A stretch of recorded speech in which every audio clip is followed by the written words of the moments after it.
beliau ini ke Salim Batu gitu. Nah, Ahmad Al-Maghribi ini karena beliau yang membawakan orang-orang di sini kan masuk agama Islam gitu. Nah, 2 orang dari Brunei juga. Oh, berarti asalnya dari Brunei, Pak? Asalnya dari Brunei. Keajaibannya itu Syekh Al-Maghribi ini dia dimakamkan pas posisi jam 6 sehingga sampai matahari itu bertahan sampai jam 7.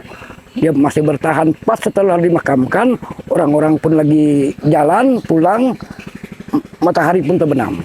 Pas jam 7. Ini lebih duluan dibanding dengan Kesultanan Bulungan? Oh, duluan ini. Duluan ini. Berarti Islam sudah ada sebelum Bulungan ada, Pak ya? Iya. Masuk. Oh, iya.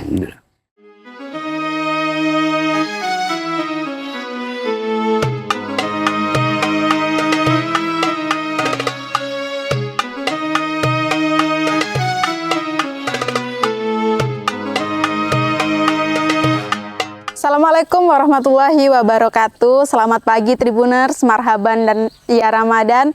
Berjumpa lagi di Ngabuburit Asik di Ramadan 2026 ini bersama Tribun Kalimantan Utara. Nah, di sini kita akan sedikit mengulik terkait dengan sejarah masuknya Islam yang ada di Bumi Tenguyun. Nah, kita saat ini sudah berada di makam keramat Syed Ahmad Al-Maghribi, salah satu ulama yang katanya menjadi salah satu pembawa agama Islam, penyiar agama Islam di Bumi Tenguyun ini. Nah, di sini saya juga sudah bersama dengan Bapak Aping selaku dengan pengurus dari makam Syed Al-Maghribi ini. Jadi kita akan berbincang-bincang bagaimana sih kisah dari Syekh Ahmad Al-Maghribi ini dalam menyiarkan agama Islam di Bumi Tenguyun ini, Tribuners. Yuk, ikuti terus.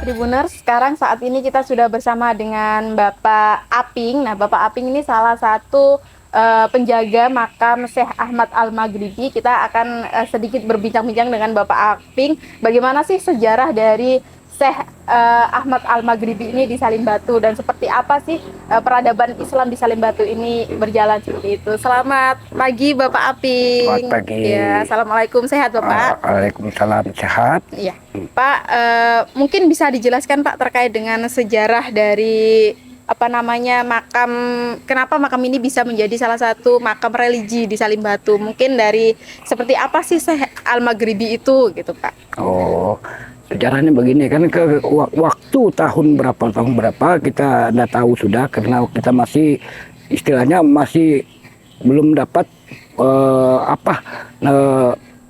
asal usulnya. Kita tidak tahu tahun berapa dia masuk ke sini. Yang jelas kan yang kita tahu hanya wafatnya aja.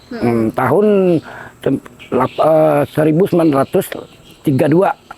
Oh, ini wafatnya Pak ya? Wafatnya. Nah, masuknya beliau kita tidak tahu. Bahkan orang Salim Batu di sini tidak ada mengingatkan permulaannya masuk beliau ke Salim Batu. Yang kita tahu hanya sejarah dia memasukkan agama Islam ke Salim Batu. Membawakan seperti itu. Seperti nah, itu sejarahnya seperti apa Pak? Beliau itu bisa masuk ke Salim Batu ini gitu? Karena saya dengar sejarahnya beliau ini, cuma dorang banyak memang dorang ini. Kalau tidak salah 12 orang semuanya. Karena dorang berpencar sehingga beliau ini ke Salim Batu gitu. Nah, Ahmad Al-Maghribi ini karena beliau yang membawakan orang-orang di sini kan masuk agama Islam gitu. Nah, setelah sampai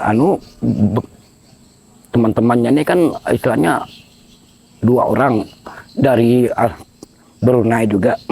Oh, berarti asalnya dari Brunei Pak?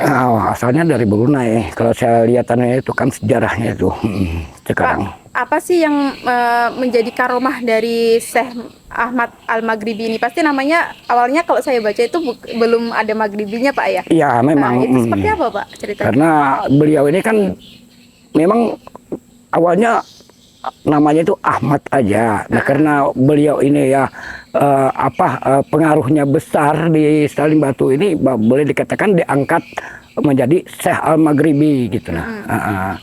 Selama ini tadi kan itu beliau orang biasa juga, bukan orang apa model saya apa, ya cuma orang biasa aja dia. Tapi ada cerita khusus nggak Pak?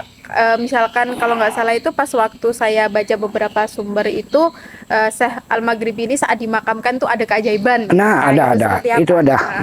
Keajaibannya itu Syekh Al-Maghribi ini dia dimakamkan pas posisi jam 6 sehingga sampai matahari itu bertahan sampai jam 7. Dia masih bertahan. Pas setelah dimakamkan, orang-orang pun lagi jalan pulang, matahari pun terbenam pas jam 7. Oh, pas waktu si Syekh Al-Maghribi ini dimakamkan, mataharinya tetap terang di daerah tetap, ya, Pak? tetap bertahan matahari itulah dinamakan Al-Maghribi. Itu karomah, salah satu karomah beliau Ya, Pak, ya? itulah karomahnya dia beliau ini. Dan juga beliau ini kan sejarahnya bukan di sini sebenarnya, di bawah itu. Beliau ini kan karena ya ada kelebihannya dia sehingga dia naik gitu nah. Dan juga beliau ini walaupun banjir besar dia enggak begitu acap. Oh, enggak pernah acap. Enggak pernah acap. Bahkan barang ini kalau hujan boleh dikatakan orang dua ini tetap basah, dia enggak. Oh, ini ada 2 makam Pak ya? Boleh kita lihat? Tiga. Silakan.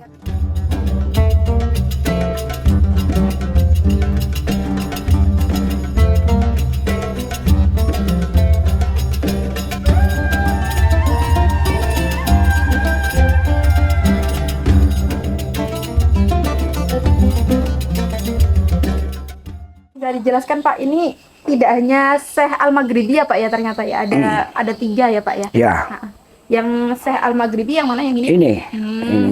Ini Al-Maghribinya, Syekh Al-Maghribinya. Itu ibaratkan pengikutnya. Oh, pengikutnya. Pengikutnya dia. Jadi istilahnya boleh dikatakan dialah istilahnya kepala mereka, membawakan mengajarkan agama-agama di Salim Batu ini. Oh, ini masih Masehi Pak ya Pak? Tahun Masehi. Jadi ini lebih duluan dibanding dengan Kesultanan Bulungan. Oh, duluan ini. Duluan ini. Berarti Islam sudah ada sebelum Bulungan ada Pak ya? Ya. Sudah masuk. Oh iya. Pak, sejauh ini makam ini sering dikunjungi masyarakat gak Pak? Menjadi salah satu objek religi atau seperti apa? Sering. Makanya saya di sini kan istilahnya tidak bisa kotor apa. Siang-siang malam tetap orang ada. Cuma kita tidak mau istilahnya begini enggak mau kita kan, cuma ya mereka aja yang mau berkunjung silahkan. Kita enggak mau bisa juga melarangkan orang berkunjung kan, biarpun di agama pun yang mana silahkan saja. Berarti tidak harus orang Islam yang tidak, karena sesuai dengan apa keinginan kita kan. Tapi Syekh Maghribi ini ada keluarganya atau tidak Pak? Kalau keluarganya sih tidak ada, kalau saya lihat di anunya itu di asal usulnya. Kalau anaknya ada, saya lihat itu ada anaknya 2. Nah cuma kita tahu posisi anak itu di mana sekarang. Berarti tidak dimakamkan di sini. Tidak dimakamkan, beliau aja dimakamkan. Pak, ini terkait dengan kondisi makamnya ini berapa kali sih Pak dilakukan renovasi gitu, atau dari awal memang sudah seperti ini? Atau... Nah ini awalnya kan bukan begini sebenarnya, karena ya boleh dikatakan ya namanya sekarang kan modern. Nah kalau yang dulu kan memang ini aja sendiri. Oh ini? Ini aja. Oh ini nisannya Pak ya? Itu dari dulu nisannya itu. Oh berarti ini dari awal, dari tahun 1882 Masehi ya Pak ya? Iya. Tapi untuk posisi makamnya memang sudah di atas ini? Enggak. Enggak, di mana? Di bawah. Oh di bawah ini dipindah berarti Pak ya? Dia waktu tahun berapa kita belum ingat kan. Ada banjir besar, dia naik tiba-tiba aja naik. Sedang orang di sini enggak tahu. Naik secara sendiri? Iya.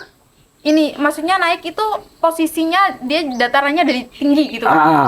Naik di dataran gini dia kan. Karena apa? Di sana itu kan di bawah. Karena banjir dia naik.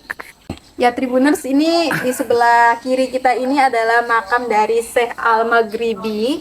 Nah, di duanya ada tidak hanya makam Syekh Al-Maghribi, di samping-sampingnya ini menurut Bapak Aming ini salah satu makam dari pengikutnya dari Syekh Al-Maghribi. Ini namanya Sultan Iskandar. Jadi ini dimakamkan di samping-samping. Ini menjadi salah satu bukti bahwasanya penyebaran agama Islam di Bulungan itu memang sudah ada sebelum Kesultanan Bulungan itu masuk, Tribuners. Kalau ini Syekh Al-Juri.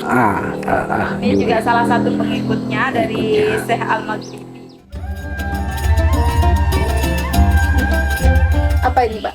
Qasidah Salam Ziarah. Ya, ini kan istilahnya kalau orang mau berjarah kan yang jelas dibacakan dulu ini. Oh. Nah, sudah ini dibacakan baru bermohon kepada beliau kan.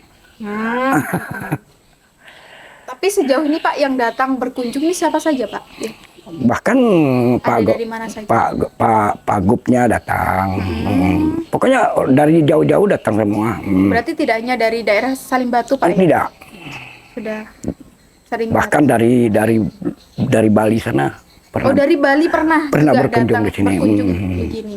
Pokoknya mana ya mereka tahu sejarahnya tuh Pak? Ya mungkin orang lihat kan sekarang kan di di Google lihat kan. Nah, karena ini kan menyebar sudah sampai ke luar negeri sana kan.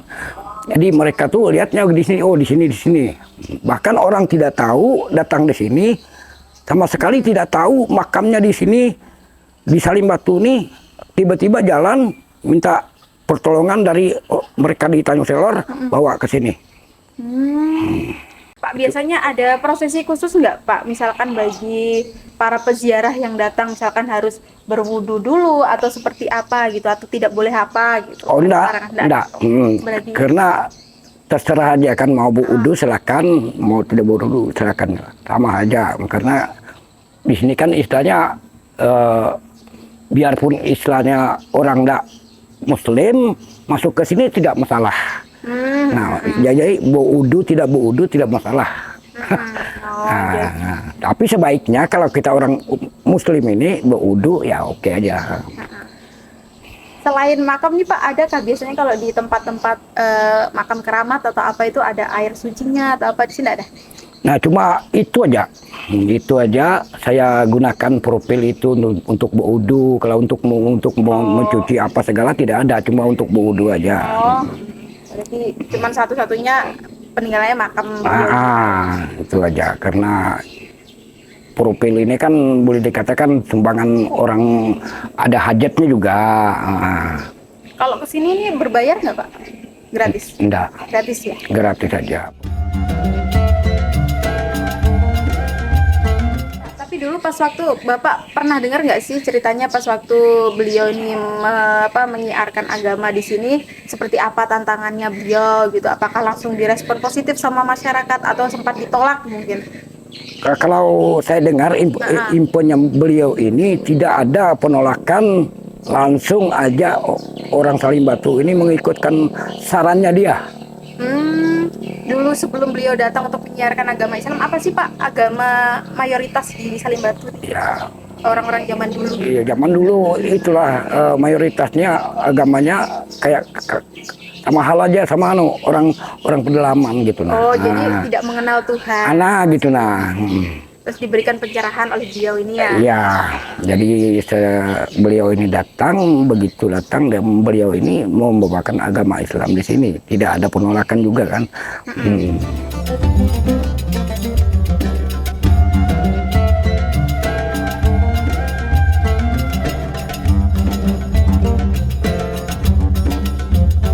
Nah, demikian Tribuners, tadi kita sudah mengunjungi makam dari Syekh Ahmad Al-Maghribi, yakni salah satu ulama yang berasal dari Brunei, di mana beliau ini menyebarkan agama Islam di bumi Tenguyun bahkan sebelum Kesultanan Bulungan ini ada, Tribuners. Nah, berdasarkan penelitian yang ada, beliau ini dinyatakan wafat pada tahun 1883 Masehi. Nah, demikian Tribuners mungkin ngabuburit asik kita pada Ramadan hari ini.